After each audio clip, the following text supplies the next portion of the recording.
I'm very, very excited, honestly.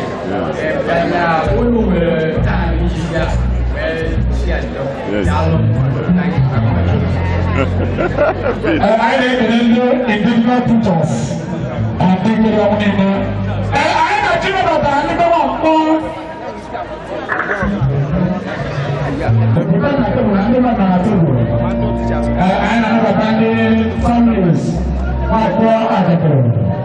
Kevin do more time. Okay.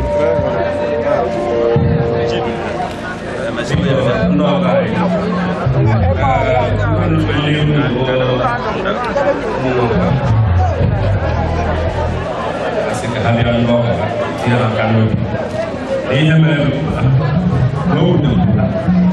hanya melihat sekarang sebetulnya oh iya betul kalian ada apa sih kalau ini dia mungkin juga sih dia mendoga ya dan kawan anh thì em cũng không nói là tổ thì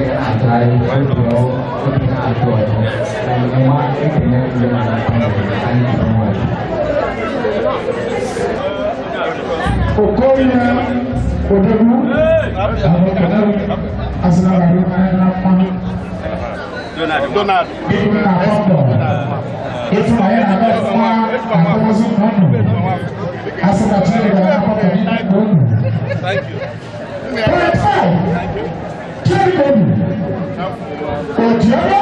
In this planet Earth. Apa kata? Apa mau misi? Boleh.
Aha.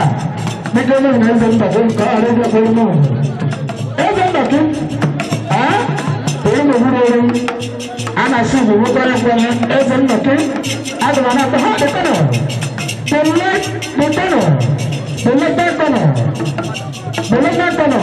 eze nnọkị Bole risenti ka eze nnọkị aka na-apụta na-apụtara ịdị too much bọsụ gị na-anọ pọpụ ọ ka ọ dị oke ọha na-adị ada mma ndị aka ugbo eze a na-enwerịrị oke ọha na ya oke ọhụrụ na so aha ọ ka ọ dị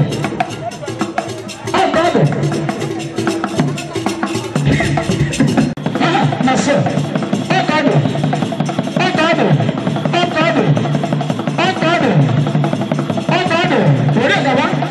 were gaba na-etikwa nganga n'ihi na nganga wee waị were gaba adamma ọdụ ọfọ na akpụ ugeze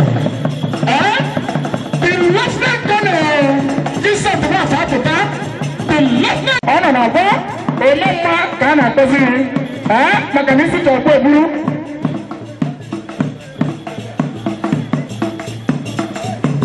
dịka ndị eziokwu niile a sị ka unu gawa na nke efe ego unu onye ọbụla bịa na nke efe ego Lieutenant Colonel Kenene Okenye ịma a na-amịrị okenye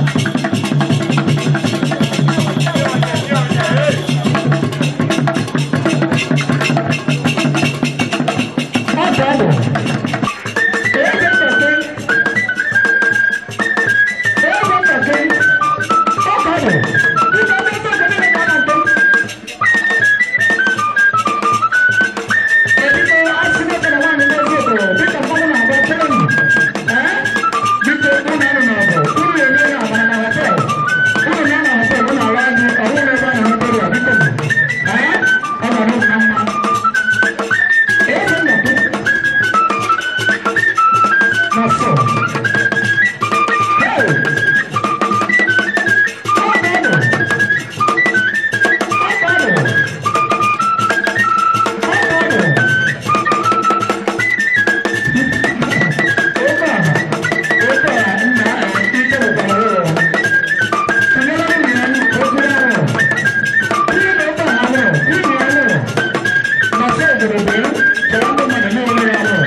I need to know.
Equity insurance. Also, that's idea. Soro.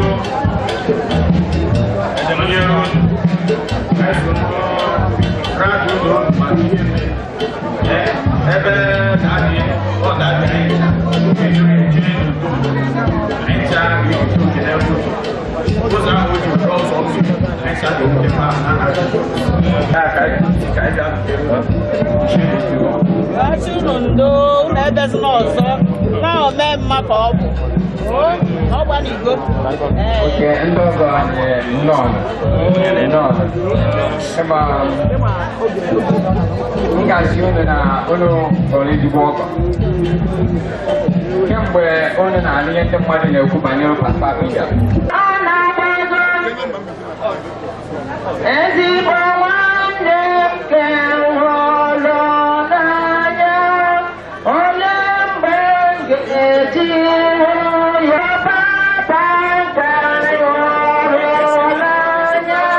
Praise the Lord. Hallelujah. Yang gagunu na Adam proud onye eziokwu. Hallelujah. Onye eziokwu number 1 before onye ndike. Ofi yenge mewa mgbe na lulu ebe nsi ngasi ya na village. Na mwadi nine na village mo. Dialo. You recognize the pam. So I'm very proud of Nami onye eziokwu. And ihe unu mere taa. Thank you. Thank you.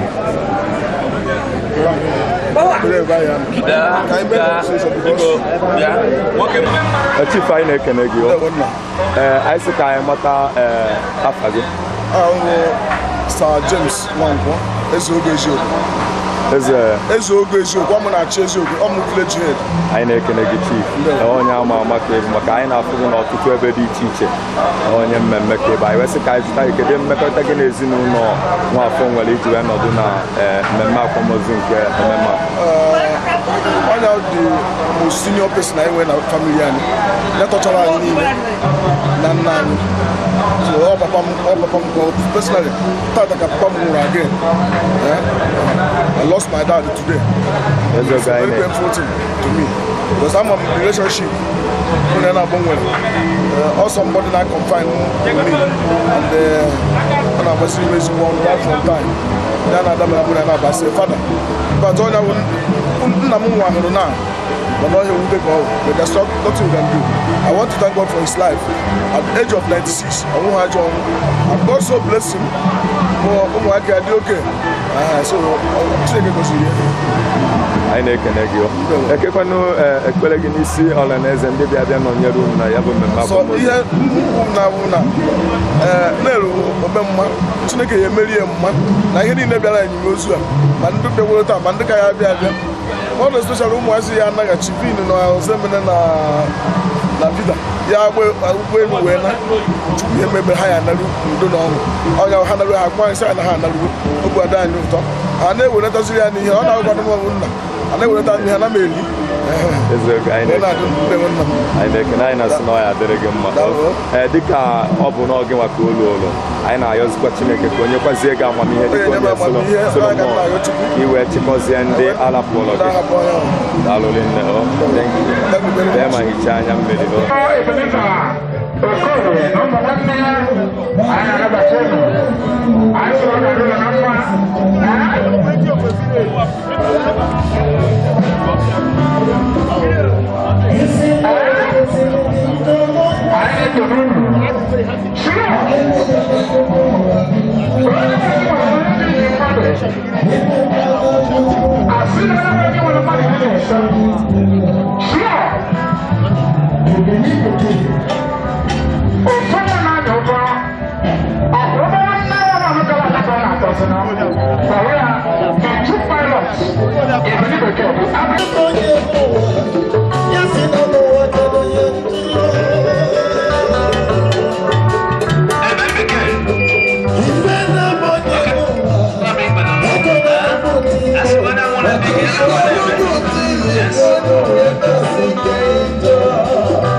anyị na-ekene gị biko ka anyị mata afa gị. Afa m bụ Chukwuemeka Chidi Ezema. Biko anyị sị ka anyị mata mmekọrịta gị na ezinụlọ late Mr. Egwuonwu Nwafọ nwere iji wee nọdụ na mmemme nke akwamozu fa. Okay, Mr. Nwafọ nke rapụrụ anyị onye amụtara Peter Nwafọ na-anụ adaba anyị Nkechi Nwafọ. ọ ha ka anyị bịara anyị nụrụ maka ọnwụ sị ka anyị bịa nọnyere ha anyị bịa sorizie ihe mejọrọ anyị n'obi na Chukwu ga-edoro mpa na n'udo n'aha Jizọs. Amen. Honorable anyị na-ekele kedu ka isi wee mata papa oge ọ nọ na ndụ kedu ihe nwee kọwapụtara anyị dịka ezigbo ọgọ gị nwoke? Papa wụ onye udo, papa wụ nna ụra niile. Mgbe ọbụla gị na ya na-akpa nkata ọ ga-egosi gị ihe ga-enye gị mmụọ ịma na echi ka taa. He believes in tomorrow, he believes in future. Anyị na-ekele. And that future we live with him. Anyị na-ekele. Ndị ọrụ apụ n'azụ ga-echete n'aha Jizọs. Amen. Ọnwa ekpere ị na-ekpe n'isi ndị ọrụ apụ wee naba mmụọ na ndụmọdụ ị nwere inyefe. Ekpere m n'isi ndị ọrụ apụ na Chukwu ga-ejikọta ha ọnụ. Chukwu ga-akụba ha ihe ọ na ha metụrụ aka ga-agara ha ọfụma. Chukwu ga-agba mbọ wụdatị na eto o ji wee dugide ha erute eto a ọkụ ahụ ọ gụnyere ha n'aka ọ ga-anyụ n'aha Jizọs. Amen. Honorable anyị na-ekele gị anyị na-asị na ọ ya dịrị gị mma ma kasịkwazie n'ọnwa ọgọ gị nwoke. Mọmị anyị na-ekele gị o ka anyị mata afa gị. Lolo Maria Ezema. Anyị na-ekele o kedu mmekọta gị na ezinụlọ egwu ọnwụ nwafọ nwere iji wee nọdụ n'ụbọchị tata na mmemme akwamozu? Ihe anyị ji nọdụ ebe a taa maka na Peter Nwafọ na anụ Adam bụ Nkechi Ezema. Ha bụ ndị ọgọ anyị. Ezigbo ọgọ anyị na-ekele anyị bịa ka anyị sorokwa omemma dịka ị matara omemma dịka ọgọ gị nwoke kemgbe gị na ya gọbara ọgọ kedu ka isi wee mata mmadụ kedu ihe nwere kọwapụtara gbasara mmadụ ya maka ọtụtụ ndị mmadụ akọwa akụkọ gbasara mmadụ ya anyị sị ka anyị nụtakwa n'onu nke gị onwe gị gbasara omemma dịka omemma bụ ezigbo mmadụ ezinụlọ ya niile bụ ndị ezigbo mmadụ ha fụrụ mmadụ n'anya ihe a na-emejuru anyị afọ anyị na ha bụ ezigbo ọgọ omume ha dị anyị mma ma ya na-echekwa na nke anyị dịkwa ha mma anyị na ha ji wee bụrụ ọgọ so ka omemma rapụ abịa ka anyị sị ha ndo ha jisi ike ha dide na onye bịara abịa ya na omemma anwago ha na onwe ha anwago ọ kachacha nne ha atakarịgo afụfụ na ọ na-enyedo omemma mana o nwere ihe o mee Chukwu na-akwụ ụgwọ ya nwa weta ya nwa werekwala afịa ga-abịa ihe agọzi mọmị anyị na-ekene anyị na-ekene kedu ife eturu gị? Ihe tụrụ m bụ Udoka lọlụ Udoka anyị na-ekene anyị na-asị na ọ dịrị gị mma thank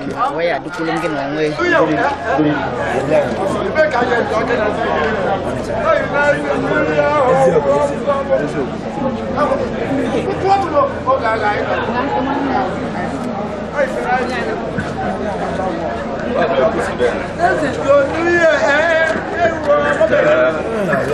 onye bịa ndo na akwa ma ebe atụ ya aka na ya mgbede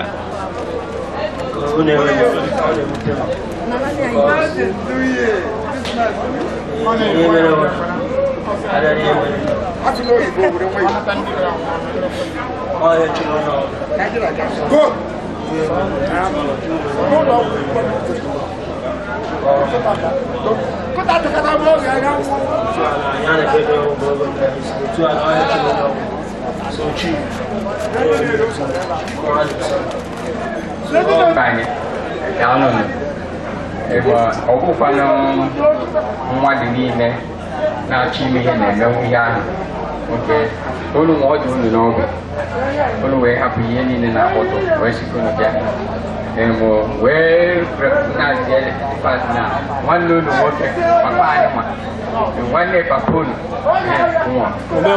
ekene m unu oke thank you very much ada anyị ekene m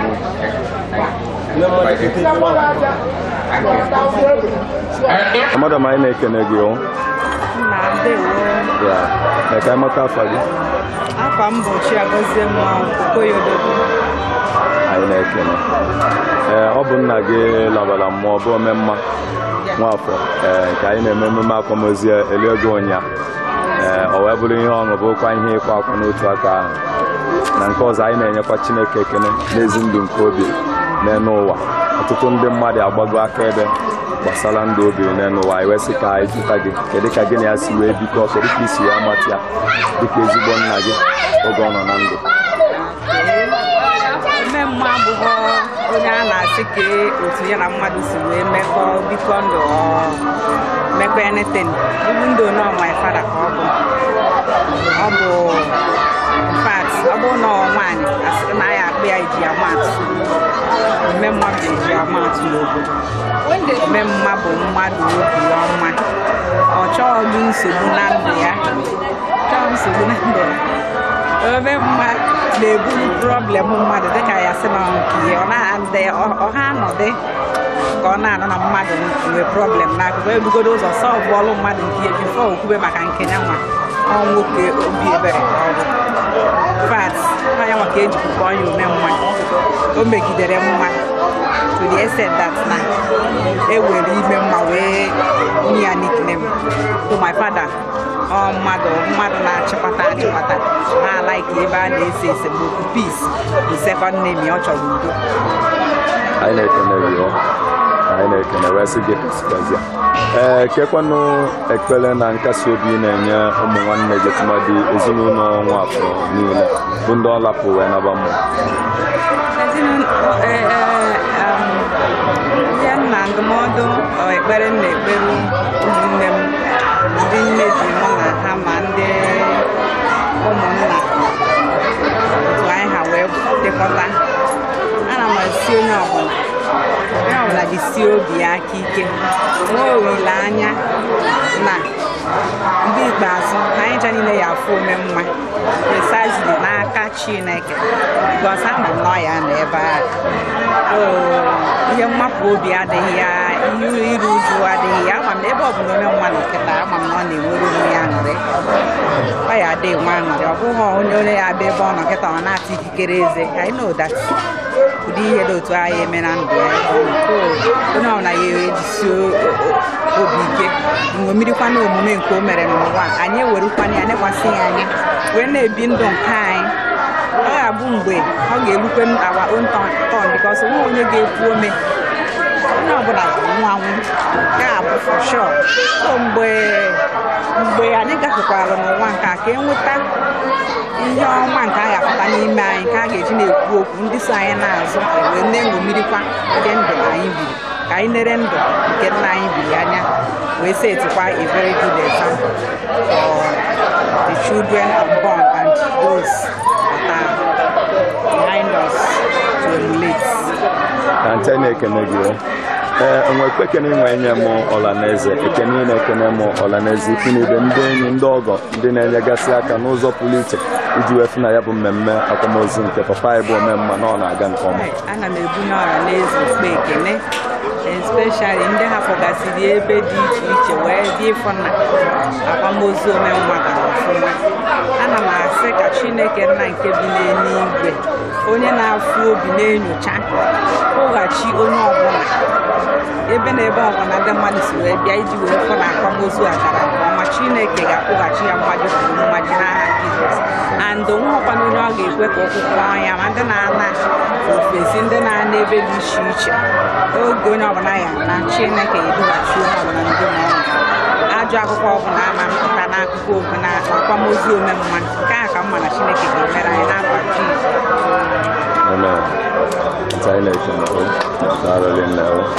Thank you. Come on, I can egg you. Kai Matafagi.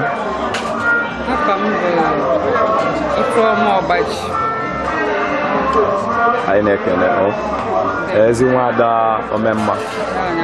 I name Malcolm was the yoga by I necken a chicken, amazing doing code. I was a guy to take a kiss where Matia will go on and the Kedika Guineas, the Cardian one. Nna m ezinna nna karịrị nna ndị ọzọ anya ka eji abụ omemma nna m achọghị nsogbu anaghị ekwu okwu ndị nna m onye na-ekwu eziokwu anaghị na ebe a na-emegide mmadụ ihe gbasara ụka o bidoro n'isi ọ na-efe Chineke ya ọfụma ya ọ maghị ihe gbasara ihe omenala o kwere na Chukwu ekwesị ya n'ike nne ka m ọ na-akpọ m nne ihe eji wee mara m n'ebe ọ nọ nne ọfụ ha ma obi na-adị ya mma anyị mfụkwanye obi na-atọ m na nna m Ezinna. Anyị na-ekene gị dịka ịkọwapụtagolo anyị ụdị mmadụ ọ bụ and ọtụtụ ndị mmadụ akọgolo anyị ekwe ka o si wee bie ndị a na ọ bụ ezigbo mmadụ o nwere onye kọrọ akụkọ ọjọọ banyere ya so anyị wee sị ka anyị jụta gị kedu ebumnobi gị ihe ị na-elegara anya ihe na-ayọ Chineke ka o mee n'ezinụlọ bụ ezinụlọ Nwafọ bụ n'isi ụmụaka ndị ọ lapụtara wee na-agba mmụọ na ndụmọdụ ị nwere inyefe na ekpere ị na-ekpe n'isi ezinụlọ dịka isi afụrụkwa wepụ n'ezinụlọ anọrọzi ndụ.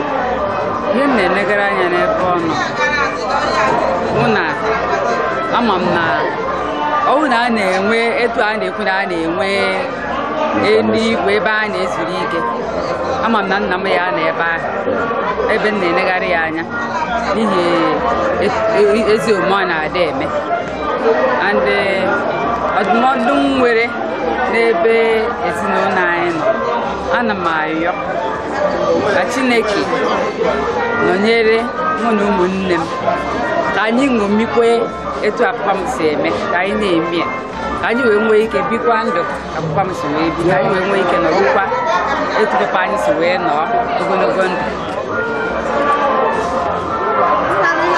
Anyị na-ekene ekekwana okwu ekene inwe enye m ọla na eze ikwu na ibe ndị enyi ndị ọgọ kedu ekene ị nwere inye ndị dị ana m ekene ndị enyi m niile ndị si esi wee bịa ma ndị nọkwa n'obodo si n'obodo wee bịa ana m ekene ha na-achị ka Chineke nọnyere ha okwu ha ji wee bịa n'ụlọ anyị onye ọbụla narụkwa na-enweghị nsogbu ọbụla onye ọbụla narụkwa na-enweghị nsogbu ọbụla onye wee ekene na-ayọ Chukwu o duo ọchịchị ya.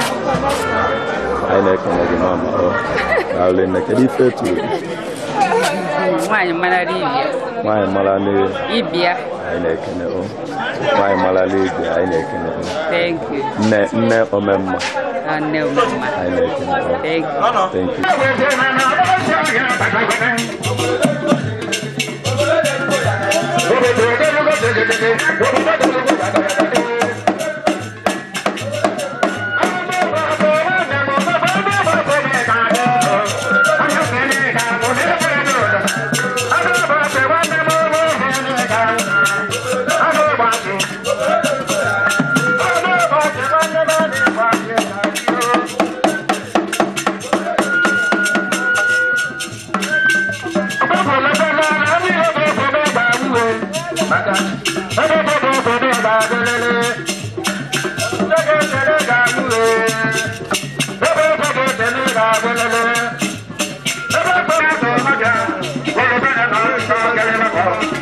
Thank you.